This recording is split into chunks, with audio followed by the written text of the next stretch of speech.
الحمد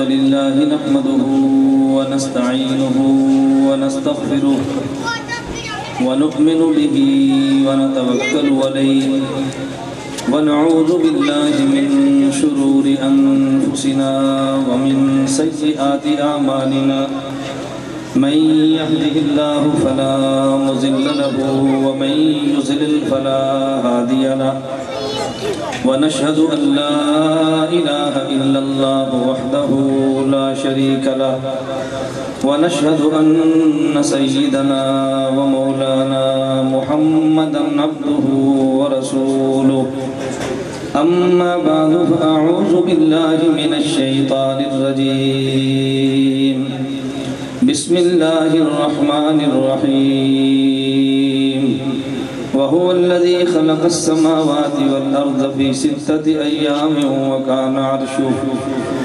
عرشه على الماء ليبلوكم أيكم أحسن عملا وقال الله تبارك وتعالى في مقام آخر وما كان الله ليعذبهم وأنت فيهم اللهم صل على محمد وعلى آل محمد كما صليت على إبراهيم وعلى آل إبراهيم إنك حميد مجيد اللهم بارك على محمد وعلى آل محمد كما باركت على إبراهيم وعلى آل إبراهيم إنك حميد مجيد جا زندگی مدینہ سے جونکے ہوا کھلا جا زندگی مدینہ سے جونکے ہوا کھلا شاعر کے حضور خفا ہے منا کھلا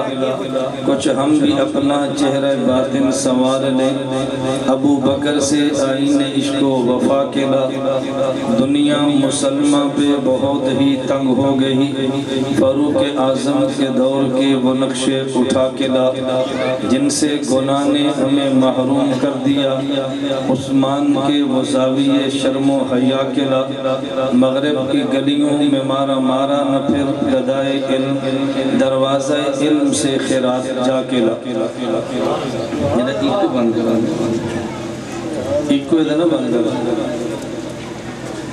میرے نہایت واجب الاحترام بزرگوں مسلک اہل سنت والجماعت سے تعلق رکھنے والے وجود نوجوان دوستوں اور بھائیوں میں نے آپ حضرات کی خدمت میں قرآن کریم کی 2 جگہوں سے تلاوت کی ہے میں نے 2 مقام سے قرآن کریم پڑھا ہے اور میں آپ کی خدمت میں اہل سنت والجماعت احناف دیوبند کا نظریہ پیش کرنا چاہتا ہوں اس کے لیے میں نے قرآن کریم کی 2 آیتیں آپ کی خدمت میں تلاوت کی ہیں پہلے آپ حضرات پورے بیان کا خلاصہ سماعت فرما لیں اس پر میں آپ کی خدمت میں دلائل پیش کروں گا میں نے آپ کے سامنے جس عنوان پہ گفتگو کرنی ہے وہ صرف 2 لفظ ہیں نمبر 1 عطا اور نمبر 2 بقا عطا سمجھیں اور بقا سمجھیں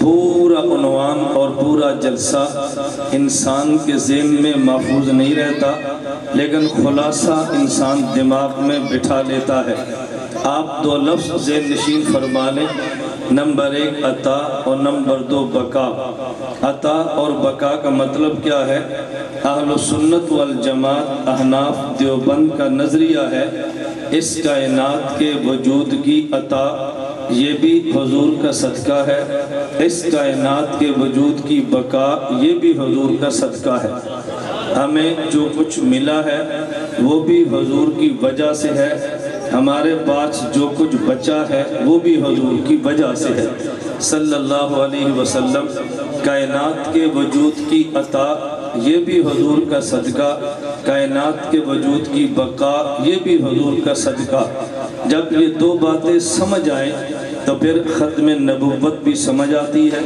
اس عنوان پہ جان اور مال لگانا بھی سمجھ آتا ہے اس پہ سب کچھ فدا کرنا بھی سمجھ آتا ہے اس عقیدے پر لوگ دیوانوں کی طرح اپنی جان کو لٹاتے ہیں یہ بات بھی سمجھ آتی ہے پہلے بنیاد سمجھیں، اس کے بعد اگلی بات میں کرتا ہوں۔ ہمارا نظریہ یہ ہے کائنات کے وجود کی عطا یہ بھی حضور کا صدقہ، کائنات کے وجود کی بقا یہ بھی حضور کا صدقہ۔ میں نے اس کے لیے 2 آیتیں پڑھی ہیں، پہلے پہلی بات کو سمجھیں پھر دوسری سمجھیں۔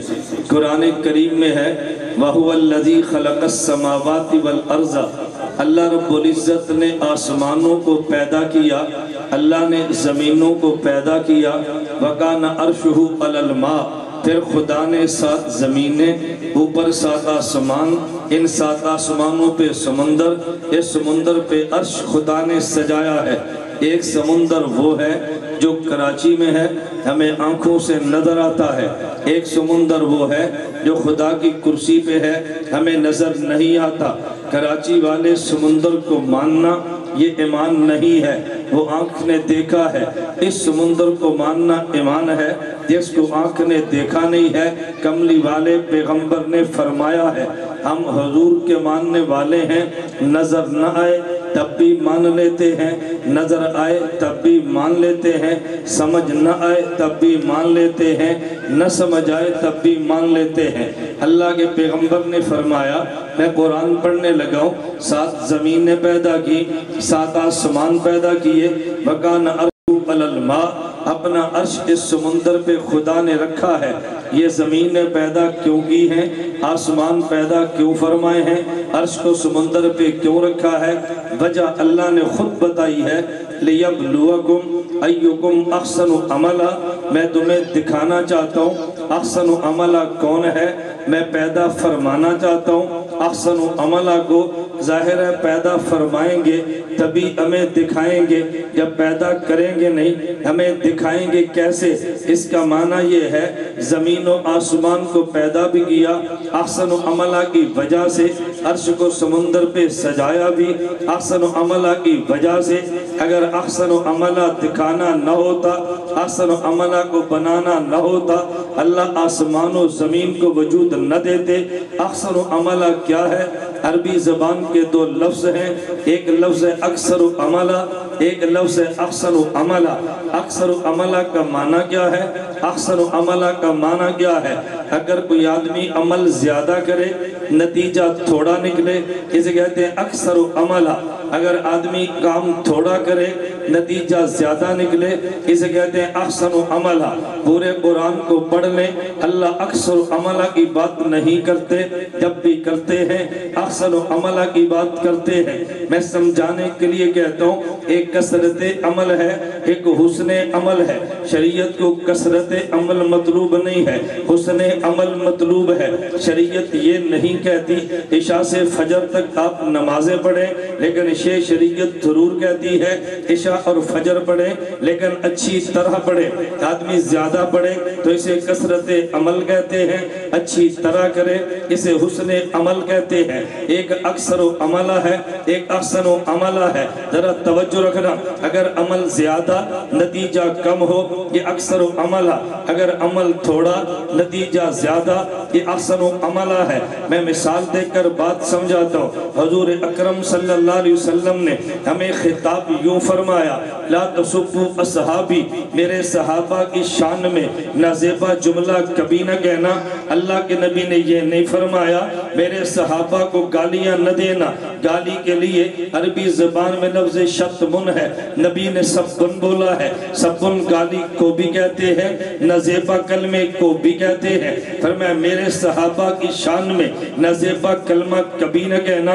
اس کی دلیل یہ دی ہے فَإِنَّ أَحَدَكُمْ لَوْ أَنفَقَ مِثْلَ أُحُدٍ ذَهَبًا مَا بَلَغَ مُدَّهُ أَوْ نَصِيفَهُ، اگر تم احد پہاڑ کے برابر سونا صدقہ بھی کر ڈالو، میرا صحابی 1 آدھا یا کلو جو مٹھی جو خرچ کر بھی لے، تمہارا احد پہاڑ کے برابر سونا خرچ کر دینا میرے صحابی کے 1 کلو جو کے صدقے کے برابر نہیں ہے۔ اس کا مطلب کیا ہے؟ ہمارا دیکھنے میں صدقہ زیادہ ہے لیکن اس کا اجر تھوڑا ہے، صحابی کا دیکھنے میں عمل تھوڑا ہے لیکن اجر زیادہ ہے۔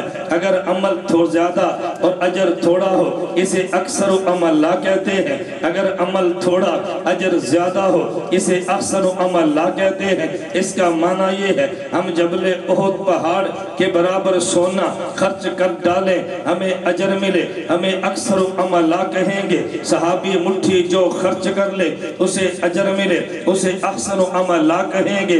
ہم اکثر عملہ ہے، صحابی احسن عملہ ہے۔ ذرا اور آگے چلیں، اللہ کے نبی کو بھی دیکھے، حضرت نوح علیہ السلام کو بھی دیکھے۔ اگر قرآن سے پوچھے جواب بھی تب بھی وہ ہے، اگر آپ سے پوچھے جواب تب بھی یہ ہے۔ حضرت نوح علیہ السلام نے کتنے سو سال امت کو دین کی دعوت دی ہے، قرآن بھی کہتا ہے 950 سال دی ہے۔ اگر آپ سے پوچھے ہمارے پیغمبر نے کتنے سال امت کو دین کی دعوت دی ہے، آپ نے 23 سال کہنا ہے۔ اب مجھے آپ بتائیں، ایک طرف 950 سال ہے، ایک طرف 23 سال ہے۔ 950 سال زیادہ ہے، 23 سال کم ہے، لیکن نتیجے کو دیکھے تو 950 سال دعوت کے نتیجے میں کلمہ پڑھ کے کشتی میں بیٹھنے والے تعداد 85 بنتی ہے۔ میرے محمد کی 23 سالہ محنت کا نتیجہ دیکھے، میرے نبی کے ساتھ کلمہ پڑھ کے بیعت کرنے والے، حضور کی صحابیت میں آنے والے 1,24,000 بنتے ہیں۔ 950 سال کے نتیجے میں 85 ہے، 23 سال کے نتیجے میں 1,24,000 ہیں۔ تو پھر ہم یوں کہیں گے حضرت نوح ان کے مقابلے میں اکثر عملہ ہے، ان کا عمل زیادہ ہے لیکن نسبتاً نتیجہ کم ہے۔ میرے محبوب کی محنت دیکھ 23 سال کی ہے، نتیجہ 1,24,000 ہے۔ میں اس لیے کہتا ہوں وہ اکثر عملہ ہے، میرے مصطفیٰ اکثر عملہ ہے۔ اگر تیرا ذوق تازہ ہو میں ایک جملہ یوں بھی کہتا ہوں، اگر میرے نبی کے صحابہ 1,24,000 ہے تو کل انبیاء کی تعداد بھی 1,24,000 ہے۔ کبھی غور کیا ہے نبی بھی 1,24,000 ہے، میرے مصطفیٰ کے صحابہ بھی 1,24,000 ہیں۔ اس کی وجہ یہ ہے خدا نے انسانیت کو دین دیا ہے، اپنے نبی کے واسطے سے نبی نے خدا کا دین امت کو دیا ہے۔ صحابہ کے واسطے سے انسان اور خدا کے درمیان واسطہ نبی بنتا ہے، نبی اور بقیہ امت کے درمیان واسطہ صحابی بنتا ہے۔ خدا کے سفیر کا نام نبی ہے، نبی کے سفیر کا نام صحابی ہے، خدا کے قاصد کا نام نبی ہے، نبی کے قاصد کا نام صحابی ہے، خدا کے نمائندہ نبی ہے، نبی کا نمائندہ صحابی ہے۔ تو پھر میں یوں کہوں گا جو نمائندگان خدا ہے وہ 1,24,000 ہے، جو نمائندگان مصطفیٰ ہیں وہ بھی 1,24,000 ہے۔ خدا نے میرے مصطفیٰ کو بتایا ہے، میرے پیغمبر تیرا اعزاز یہ ہے کہ جتنے نمائندے میرے ہیں اتنے ہی نمائندے تیرے ہیں، جتنے نمائندے میرے ہیں اتنے ہی نمائندے تیرے ہیں۔ اگر میرے 1,24,000 ہیں تو تیرے بھی 1,24,000 ہیں۔ اگر تیرے بعد کوئی نمائندگی خدا کا دعویٰ کرے تو وہ بھی بے ایمان ہے، اگر ان کے جانے کے بعد کوئی نمائندگی مصطفیٰ کا دعویٰ کرے تو وہ بھی بے ایمان ہے۔ جب حضور دنیا میں آئے ہیں نبوت کا دروازہ بند ہوا ہے، جب حضور دنیا سے گئے ہیں تو صحابیت کا دروازہ بند ہوا ہے۔ حضور کے آنے پہ نبوت ختم ہے، نبی کے جانے پہ صحابیت ختم ہے۔ ہم ان کے بعد کسی کو نبی نہیں مانتے تو ان کے بعد کسی کو صحابی بھی نہیں مانتے۔ میں بتا یہ رہا تھا حضرت نوح کو دیکھ تو اکثر عملہ ہے، مصطفیٰ کو دیکھ تو اکثر عملہ ہے۔ چلیں اور آگے چلتے ہیں، حضرت آدم سے لے کر عیسیٰ علیہ السلام انبیاء ہیں، 1,24,000 ہیں۔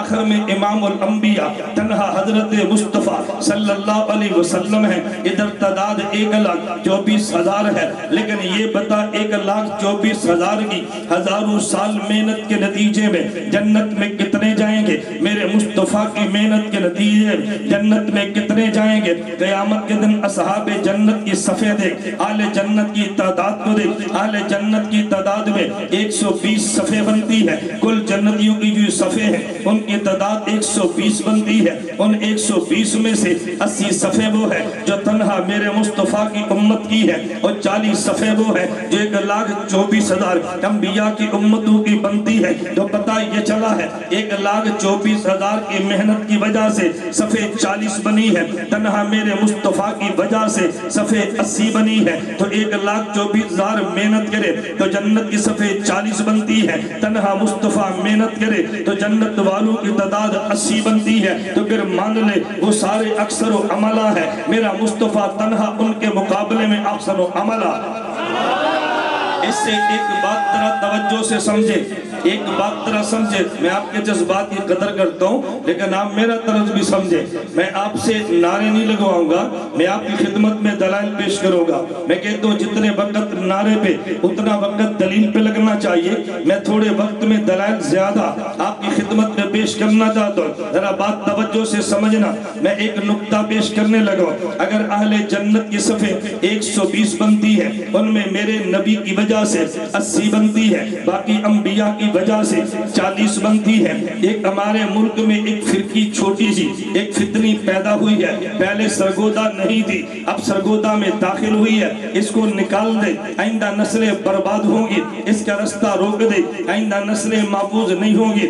اس فتنی کا نام انہوں نے جماعت المسلمین رکھا ہے، کام جماعت المکفرین شروع کیا ہے۔ ان کا کام کیا ہے؟ یہ بھی مسلمان نہیں، یہ بھی مسلمان نہیں، یہ بھی کافر، یہ بھی کافر۔ دیوبند والوں کا کام یہ ہے کافر کو مسلمان بنانا ہے، ان کا کام یہ ہے مسلمان کو کافر بتانا ہے۔ مسلمان کو کافر بتانا کمال نہیں ہے، کافر کو مسلمان بنانا کمال ہے۔ ان کا ایک لڑکا ہمارے آدمی سے بحث کرنے لگا، ہم حق والے ہیں، ہم مسلمان ہیں، تم حق والے نہیں ہو۔ اس لڑکے نے بہت پیارا جواب دیا ہے، میں سمجھانے کے لیے کہتا ہوں، کبھی جواب دلیل سے دیتے ہیں، کبھی جلیل جفا سے دیتے ہیں۔ دلیل کا معنی اصول کے مطابق جواب ہے، اور جفا کا معنی اصول نہیں دیکھتا، وہ دیکھتے ہیں میرا مخالف قابو آیا یا نہیں آیا، یہ جوڑ بنا نہیں بنا، اس کو چھوڑ دے، مخالف گرا یا نہیں گرا، اسے جفا کہتے ہیں۔ جب مقابلے میں دو پہلوان ہیں، ایک پہلوان دوسرے کو گرائے، کشتی کے اصولوں سے گرائے تو ریفری فاتح قرار دیتا ہے، کشتی کے اصول کو توڑ کے گرائے ریفری فاتح قرار نہیں دیتا۔ تمہیں یوں سمجھ شاید نہ ہے، میں نئی نسل کو مثال دوں گا، اگر دو ٹیمیں میدان کے نکل میں کرکٹ کھیلے، اس میں ایک بیٹ لے کے کھڑا ہے، دوسرا بولر بالنگ کرا رہا ہے، لیکن اس نے بال اگر کرائی ہے اور اس نے بٹا بال کرائی ہے تو ریفری اس کو فاتح قرار نہیں دیتا، یہ وکٹ اڑا بھی دے جو کہتا ہے وہ آؤٹ نہیں ہے۔ بھئی اس نے بال کرائی، وکٹ اڑ گئی ہے، آؤٹ کیوں نہیں ہوا؟ اس نے اس لیے کہ بال یہ بٹا بال ہے، یہ کرکٹ کے قانون کے مطابق نہیں ہے، اسے میں کہتا ہوں۔ لیکن دیہات والے یہ نہیں دیکھتے یہ اصول کے مطابق ہے یا نہیں، وہ دیکھتے ہیں بولنگ سے اس کی وکٹ اڑی ہے لہذا اس کو شکست مان لی جانی چاہیے۔ ایک ہوتا ہے جٹ جفا، ایک ہوتی ہے دلیل کی باتیں۔ کبھی دلیل بندے کے پاس نہیں ہوتی، وہ جٹ جفے سے مقابل کو قابو کر لیتا ہے۔ ہندوستان میں مناظرہ تھا، مناظرے میں ادھر عیسائی ہے، ادھر مسلمان مولوی صاحب ہے، مسلمان کہہ رہے ہیں اللہ کا کوئی بیٹا نہیں ہے، عیسائی پیدری کہنے لگا حضرت عیسیٰ خدا کے بیٹے ہیں۔ دلائل چلتے رہے، گرما گرم بحث ہوتی رہی، ایک جٹ درمیان میں کھڑا ہوا، وہ کہنے لگا مولوی جی ایک منٹ مجھے بولنے دو، یہ چوڑا تم سے قابو نہیں آئے گا۔ مولوی صاحب کہنے لگے یہ کھران قسم کا پادری ہے، مجھ سے بات کم، مجھ سے 1 گھنٹہ ہو گیا، یہ قابو نہیں آ رہا، تو دلیل کیسے دے گا؟ لوگوں نے کہا قبلہ کیا فرق پڑتا ہے، آپ نے 1 گھنٹہ زور لگایا، اس جٹ کو بھی ایک بات کر لینے دو۔ وہ جٹ کھڑا ہوا اور کھڑا ہو کے عیسائی پادری سے کہنے لگا بھئی دیکھ تو کہتا ہے یہ عیسیٰ خدا کا باپ ہے، عیسیٰ خدا کا بیٹا ہے۔ اس نے کہا جی ہاں، تو نے خدا کو عیسیٰ کا باپ کہا؟ اس نے کہا جی ہاں۔ اس نے کہا یہ دس خدا دی عمر کتنی ہے، یہ بتا خدا کی عمر کتنی ہے؟ اس نے کہا ازل سے ہے، اربوں خربوں سال سے زیادہ ہے۔ اچھا یہ بتا خدا دی طاقت کتنی ہے، خدا کی قدرت کتنی ہے؟ کہتے ہیں اللہ کل شیء قدیر ہے، وہ پوری کائنات میں سب سے زیادہ طاقت والا ہے۔ اس نے کہا پھر کچھ شرم کر لے، عمر دیکھ تو غیر محدود ہے، طاقت دیکھ تو غیر محدود ہے، اور جمعہ ایک عیسیٰ ہے، پھر خدا منو من، عمر 60 سال ہے تو جمعہ 10 رہے۔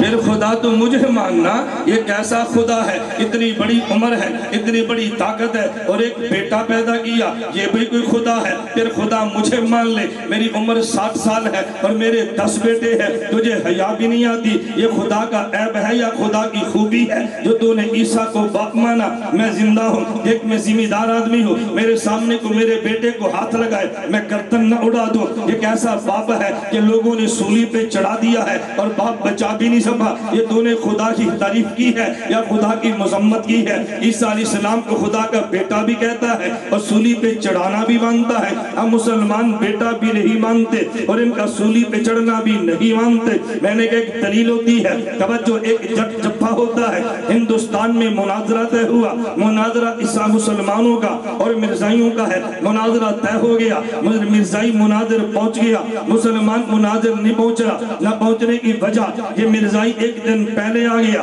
مسلمان نے آنا تھا، انگریز نے ٹرین کو لیٹ کر دیا تاکہ مسلمان پہنچے ہی نہ اور مسلمانوں کی شکست کا اعلان ہو جائے۔ مرزائی مناظر کھڑا ہے، سٹیج سجا ہوا ہے، لوگ وہاں پہ بیٹھے ہیں، وہ ناچا کودتا پھرتا ہے، کدھر ہے مسلمانوں کا مناظر؟ تم لاؤ، دیکھو میں مرزے کا مناظر کھڑا ہوں۔ ایک آدمی کھڑا ہوا، وہ جٹ آدمی نے سوچا بھئی مسلمان مناظر نہ پہنچا، ہمارے خلاف بڑی بے عزتی اور ذلت ہوگی، یہ لوگ تالیاں ماریں گے۔ وہ جٹ کھڑا ہوا، اس نے کہا تجھ سے مناظرہ میں کروں گا، میں مناظرے کے لیے تیار کھڑا ہوں، تو کیسے کرے گا؟ اس نے کہا حضور کے صدقے میں کروں گا۔ یہ کھڑا ہوا، مرزائی مناظر کہنے لگا پہلے تو دلیلیں دے دے پھر دلیلیں میں دوں گا۔ یہ مسلمان جٹ کھڑا ہوا، اس نے 10 منٹ تک عیسائی اس مرزائی مناظر کو کبھی ماں کی گالی کبھی بہن کی گالی 10 منٹ تک گالیاں دیتا رہا۔ مسلمان اپنی گردن جھکا کے کھڑے ہو گئے، ہمیں اس نے ذلیل کر کے رکھ دی ہے، ہمارا خیال تھا کوئی دلیل دے گا، یہ تو گالیاں بکتا پھرتا ہے۔ یہ 10 منٹ پورے کر کے بیٹھ گیا،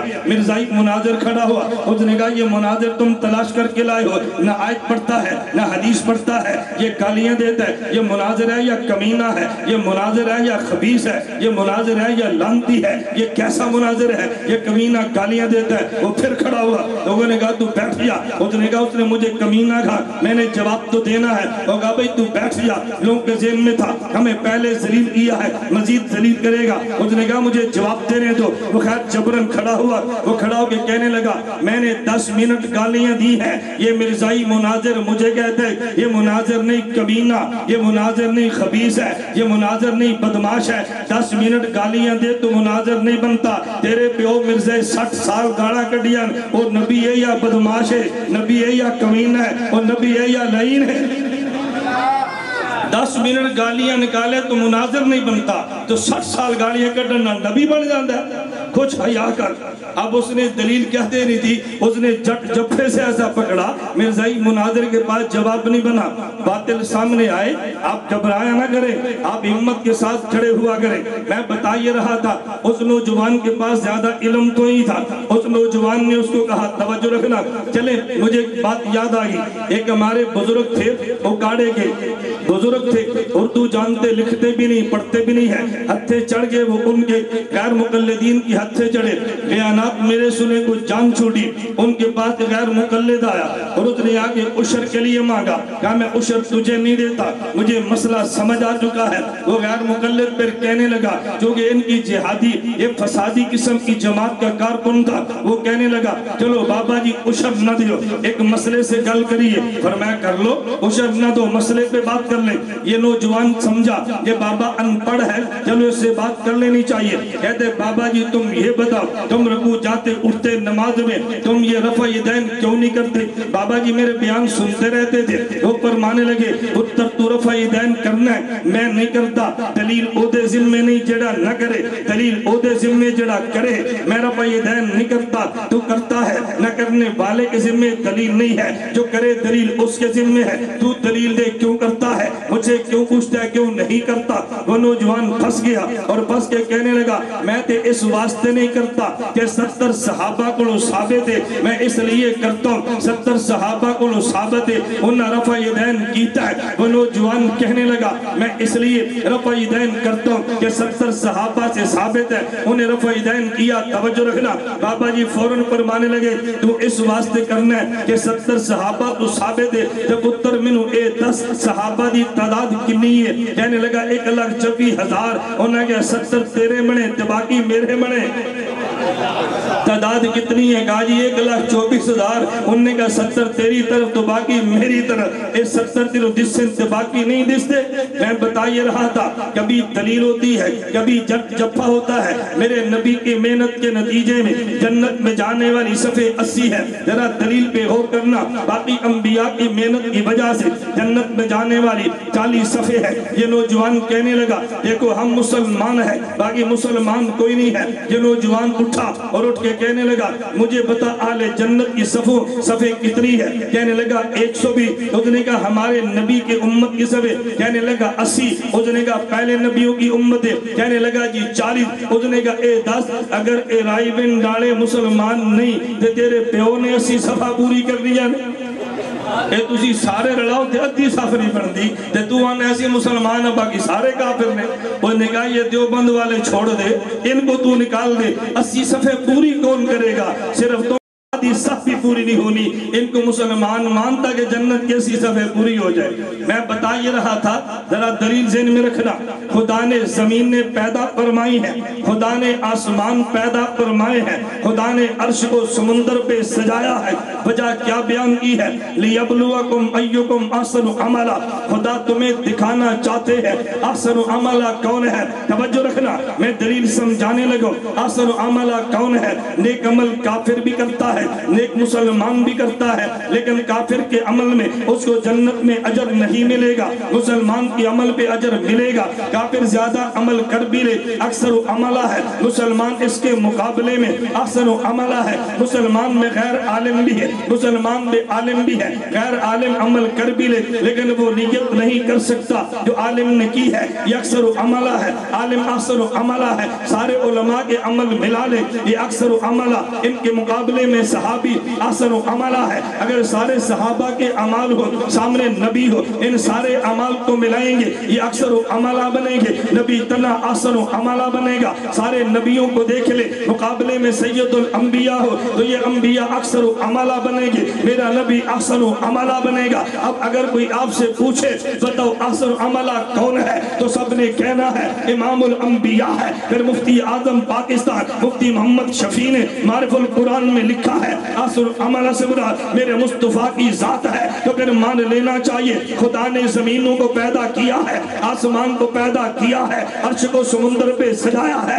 اپنے مصطفیٰ کو لانے کے لیے اسے نہ لانا ہوتا آسمان و زمین کبھی نہ بناتے عرش کو کبھی نہ سجاتے. یہ سب کچھ کیا ہے آمد مصطفیٰ کی وجہ سے ہے. خدا نے زمین کو پیدا کیا میرے مصطفیٰ کی وجہ سے ہے. کائنات کے وجود کو عطا ہے میرے مصطفیٰ کی وجہ سے. ممکن ہے کہ تو بندہ تمہیں کہہ دے اور بھئی تمہارے مولوی نے وہ قرآن کی آیت نہیں پڑھی جس قرآن میں ہے وَمَا خَلَقْتُ الْجِنَّ وَالْإِنسَ إِلَّا لِيَعْبُدُونِ. خدا کہتے ہیں میں نے اس لیے پیدا کیا تاکہ خدا کی عبادت کرو. میں نے کہا میں یہ پٹیاں نہ پڑھا, ہم دیوبند والے ہیں, ہم پورے قرآن کی بات کرتے ہیں اور پورے قرآن کی بات نہیں کرتے. قرآن ادھورا ہو عقیدہ ادھورا ہے, قرآن پورا ہو عقیدہ پورا ہے. میں لیعبدون بھی مانتا ہوں, میں لیبلوکم بھی مانتا ہوں. میں نے لیعبدون کو دیکھا تو مجھے پتا چلا کائنات کے پیدا ہونے کی وجہ عبادت خدا ہے. میں نے لیبلوکم ایکم احسن عملہ کو دیکھا تو پتا چلا کائنات کی وجہ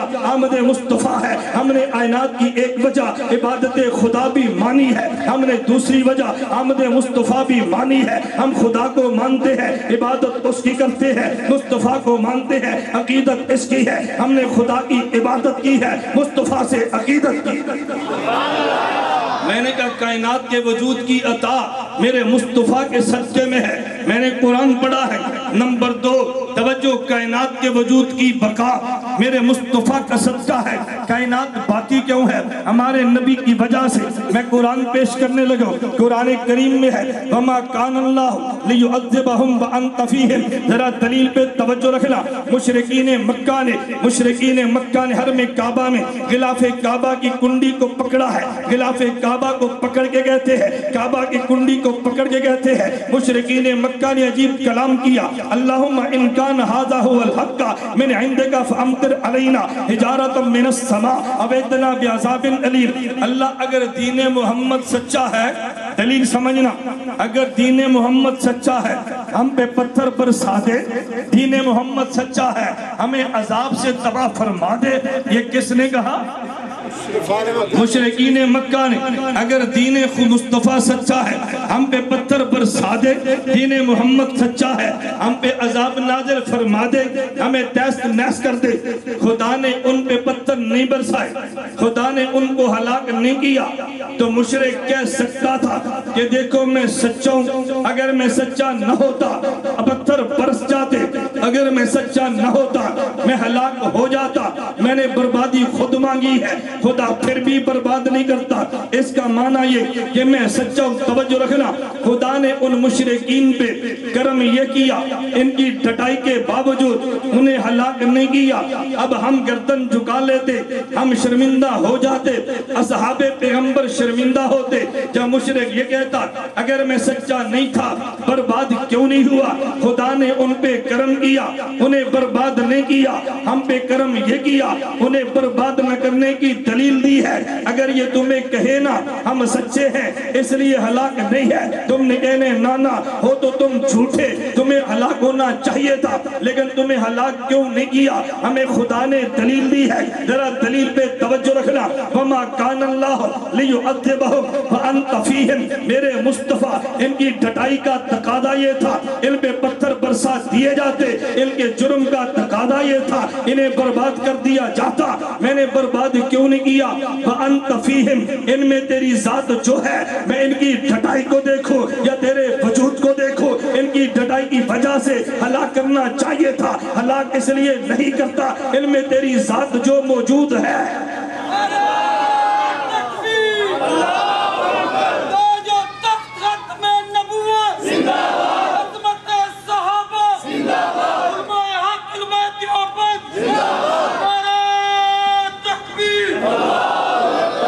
آگے چلنے سے پہلے ایک اور عقیدے پہ بات کرنا چاہتا ہوں۔ علماء دیوبند کا عقیدہ ہے نیک عمل کی وجہ سے بھی عذاب ٹل جاتا ہے، پیغمبر کی ذات کی وجہ سے بھی عذاب ٹل جاتا ہے۔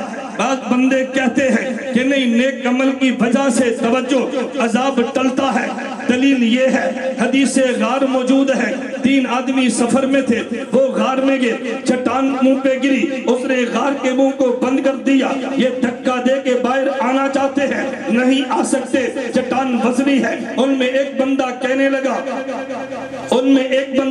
لگا اللہ تیرے علم میں ہے، میرے پاس ایک مزدور مزدوری کیا کرتا تھا، ایک دن وہ چلا گیا، میں نے اس کی مزدوری سے بکری خریدی ہے، اس کو ریبڑ میں لگا دیا، بکریاں بڑھتی رہی، ریبڑ بڑھتا رہا، کچھ عرصے بعد وہ آیا، وہ آکے کہنے لگا میری مزدوری دو، میں نے کہا یہ ریبڑ تیرا ہے، اس نے کہا بھئی مذاق نہ کرو، میری مزدوری دو، میں نے کہا یہ تیری مزدوری سے میں نے تجارت کی ہے، یہ مال سارا تیرا ہے، اللہ وہ تیری ذات کے لیے تھا، تیری رضا کے لیے تھا، تو پھر چٹان ہٹا دے، کچھ چٹان ہٹی ہے مگر اتنی نہیں ہٹی، یہ تینوں باہر نکل جائیں۔ دوسرا کہنے لگا اللہ تیرے علم میں ہے، میں روزانہ بکریاں لے کے چرانے کے لیے جاتا، شام واپس آتا، پہلے دودھ امی جان کو دیتا، پھر میں اولاد کو دیتا، ایک رات میں آیا میری ماں سوئی پڑی تھی، میں اس کے سرانے دودھ لے کے کھڑا رہا، اولاد مانگتی رہی، میں نے دودھ نہیں دیا، صبح ماں نے کربٹ بدلی اٹھی تو پوچھا بیٹا دودھ، میں نے دودھ پیش کیا تو میں اس کے بعد اولاد کو دیا، اگر میں پوری رات ماں کے سرانے تیری ذات کے لیے کھڑا رہا میرا عمل قبول ہے، چٹان ہٹا دے، کچھ ہٹ گئی، اتنی نہیں کہ تینوں باہر نکلے۔ تیسرا کہنے لگا اللہ تیرے علم میں ہے، میرے چچا کی بیٹی تھی، اس پر میرا دل بے ایمان ہوا، میں نے خواہش کا تقاضا کیا، مجھے وہ کہنے لگی میں ایسا ہرگز نہیں کر سکتی، میں تقاضا رکھتا رہا، ایک دن اس نے مجھے کہا اگر اتنے پیسے دو میں تمہاری خواہش کو پورا کر دوں گی، میں نے وہ پیسے دے دیے گناہ کرنے کے لیے، اس کے پاس بیٹھ گیا، وہ مجھے کہنے لگی کچھ حیا کر، میرے پیٹ کا مسئلہ ہے، میری اولاد کی غربت فاقے کا مسئلہ ہے، میں جرم اس لیے کرتی ہوں، میں تیار نہیں ہوں، میں وہیں سے اٹھا تیرے خوف کی وجہ سے، اگر یہ گناہ چھوڑنا تیری ذات کے لیے تھا، چٹان ہٹا دے، چٹان ہٹی، وہ تینوں نکل آئے۔ مولوی صاحب کہنے لگے دیکھو نیک عمل کی وجہ سے چٹان ہٹ گئی ہے، میں نے کہا تو نے حدیث تو دیکھی ہے، تو نے قرآن نہیں دیکھا، جو بند والے حدیث بھی دیکھتے ہیں قرآن قرآن بھی دیکھتے ہیں، ہم نے حدیث میں دیکھا نیک عمل کی وجہ سے چٹان ہٹی ہے، ہم نے قرآن دیکھا ہے وما کان اللہ لیعذبہم وانت فیہم، پیغمبر کی ذات کی وجہ سے پتھروں کا عذاب ہٹا ہے۔ نیک عمل کی وجہ سے عذاب ٹل سکتا ہے تو پیغمبر کی ذات کی وجہ سے بھی عذاب ٹل سکتا ہے۔ تو نے صرف نبوت کا فرمان دیکھا ہے، دیوبند والوں نے نبی پہ اترنے والا قرآن بھی دیکھا ہے۔ میں ایک بات بڑی معذرت سے کہتا ہوں، ہم نے کبھی دیوبندیت کا پرچار نہیں کیا، دیوبندیت کے نظریے کو دلیل سے بیان نہیں کیا، اس لیے تو لوگ کبھی تجھے عاشق پیغمبر نہیں مانتے، گستاخ پیغمبر کا طعنہ دیتے ہیں۔ خدا کی قسم اگر دیوبندیت کو تو کھول کے بیان کر دیتا کہ تیرے قدموں میں آ جاتا، کبھی تجھے گستاخ پیغمبر نہ کہتا۔ خیر میں کہنے لگا تھا وما کان اللہ لیعذبہم وانت فیہم، میری دلیل پہ توجہ رکھنا، ان کا جرم یہ تھا انہیں ہلاک کر دیا جاتا، ہلاک کیوں نہیں کیا؟ میرا مصطفیٰ ان میں آپ جو ہے، توجہ رکھنا، ان میں آپ جو ہے۔ اب آپ سوال کریں گے میں جواب دوں گا، سوال بھی آپ کی طرف سے میں کروں گا، جواب بھی میں خود دوں گا تاکہ تمہیں پوری بات سمجھ آئے۔ آپ کہہ سکتے ہیں جب نبی مکہ میں تھے تو ان میں موجود تھے، جب حضور مکہ سے مدینہ چلے گئے اب تو ان میں نہیں ہے، اب تو عذاب آ جانا چاہیے نا، اب ان میں جو نہیں ہے میں جواب دوں گا۔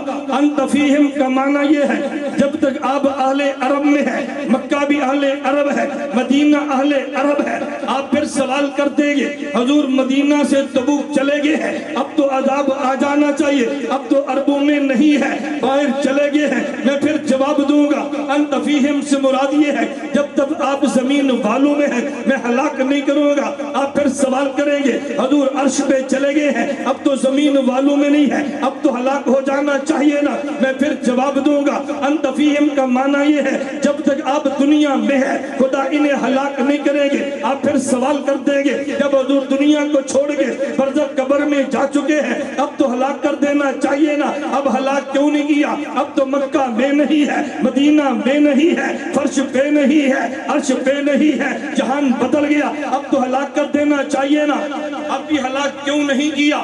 مفتی محمد شفیع نور اللہ مرتدہ نے بڑی عجیب بات لکھی ہے، فرمانے لگے ضابطہ خدا بندی یہ ہے اللہ جب گناہوں کی وجہ سے نبی کی امت کو ہلاک کرنے کا فیصلہ فرما لے تو اس وقت تک ہلاک نہیں کرتے جب تک نبی، توجہ رکھنا، جب تک نبی اپنے دائرہ نبوت میں ہو، نبی اپنے ایریے میں ہو، اللہ ہلاک تب کرتے ہیں جب نبی کو جگہ سے نکال لیں، یہ جس دائرے کا نبی ہے وہ دائرے سے نکالیں پھر دائرے والوں کو ہلاک کرتے ہیں۔ اللہ نبی کے وجود کا اتنا حیا کرتے ہیں جب نبی دائرہ نبوت میں ہو، اس دائرے میں رہتے ہوئے کوئی کتنا جرم بھی کرے خدا مجمون ہلاک نہیں کرتے، نبی کو وہاں سے نکال لیتے ہیں پھر امت کو ہلاک کرتے ہیں۔ حضرت نوح کی قوم کو ہلاک کیا جب یہاں سے نکالا ہے، جودی پہاڑ تک لے گئے ہیں۔ حضرت موسیٰ کی قوم کو ہلاک کیا ہے جب ان کو یہاں سے نکالا مصر سے شام پہنچا دیا ہے۔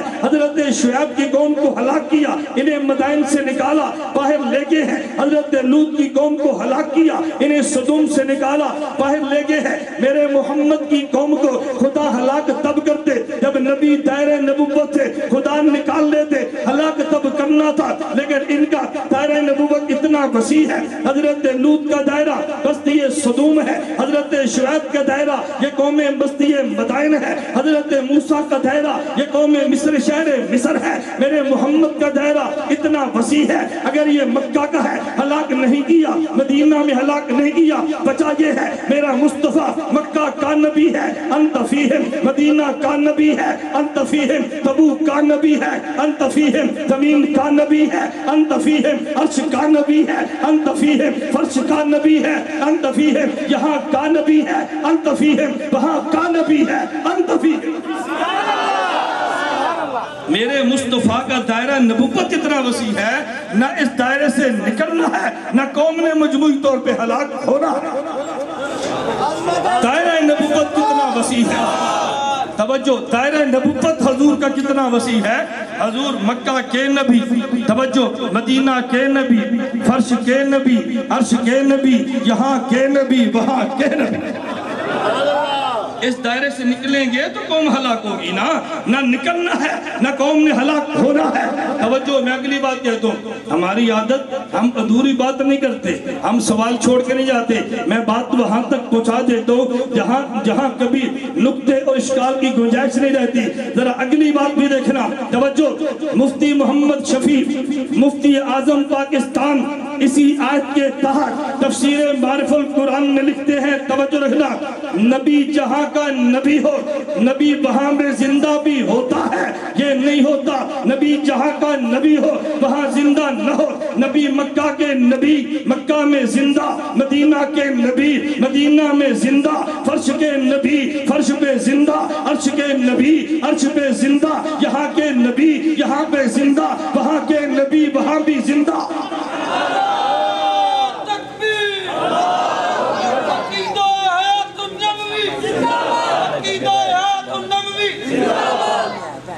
حضور یہاں بھی زندہ، حضور وہاں بھی زندہ، یہاں کے بھی نبی ہیں وہاں کے بھی نبی۔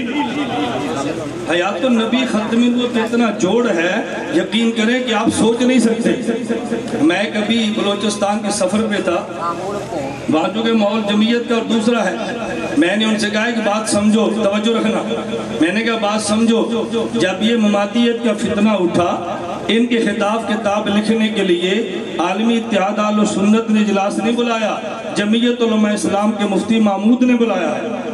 میں نے کہا جب سب سے پہلے مناظرے کا چیلنج ہوا، یہ قبول عالمی اتحاد اہل سنت نے نہیں کیا، عالمی مجلس تحفظ ختم نبوت نے کیا ہے۔